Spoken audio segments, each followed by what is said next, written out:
Curfew পরিস্থিতি নিয়ে আমরা আরও জানবো। কুমিল্লা থেকে আমাদের সাথে যুক্ত আছেন সহকর্মী তানভীর খন্দকার। তানভীর, কুমিল্লার পরিস্থিতি জানাবেন। বগুড়ার পরিস্থিতি আমরা কিছুক্ষণ আগে জানছিলাম, সেখানে পরিস্থিতি স্বাভাবিক রয়েছে। কুমিল্লার কি পরিস্থিতি, আইনশৃঙ্খলা রক্ষায় কি ধরনের ব্যবস্থা সেখানে নেওয়া হয়েছে?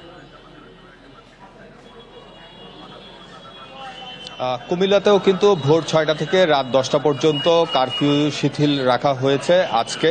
আবার রাত ১০টা থেকে ভোর ৬টা পর্যন্ত কিন্তু কারফিউ আইন মেনে চলতে হবে সাধারণ মানুষকে। এমনিতে আমরা দেখছি যে কুমিল্লা শহরের যে অবস্থা গত কয়েকদিন যাবৎ কিন্তু একেবারেই স্বাভাবিক নিয়মে সরকার যে আইন বেঁধে দিচ্ছে সেই নিয়মেই কিন্তু অফিস আদালত চলছে। এছাড়া দোকানপাটও কিন্তু নিয়ম করে খুলছে।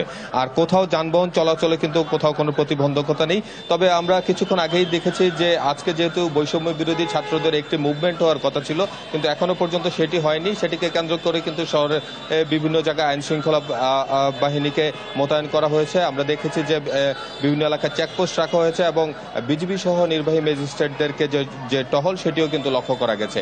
এছাড়া কিন্তু শহরের পরিস্থিতি সম্পূর্ণ স্বাভাবিক রয়েছে, কোথাও কোনো ধরনের অস্বস্তি আমরা তৈরি হতে দেখিনি। আর একটি বিষয় হচ্ছে যে যেহেতু কুমিল্লাতে ঢাকা চট্টগ্রাম মহাসড়ক, এই মহাসড়কটি বরাবরই গুরুত্ব দিয়ে প্রশাসন নিরাপত্তা নিশ্চিত করে আসছে এবং তারা বলছে যে যেহেতু এই বৈষম্য বিরোধী আন্দোলনের সময় সেখানে আসলে সমাবেশের চেষ্টা হয়েছিল, যে সে কারণে কিন্তু এই মহাসড়কটিকে সর্বোচ্চ গুরুত্ব দিয়ে নিরাপত্তা দিচ্ছে জেলা প্রশাসন এবং আইন শৃঙ্খলা বাহিনী। তো সব মিলিয়ে কুমিল্লার পরিস্থিতি এখন স্বাভাবিক রয়েছে। এখানে কোনো ধরনের সহিংসতার সৃষ্টি হবার কোনো খবর নেই এবং কোনো ধরনের অস্বস্তির কিন্তু নেই। তো এই ছিল কুমিল্লা থেকে আমার কাছে সর্বশেষ খবর। কুমিল্লা থেকে জানাচ্ছেন সহকর্মী তানভীর খন্দকার।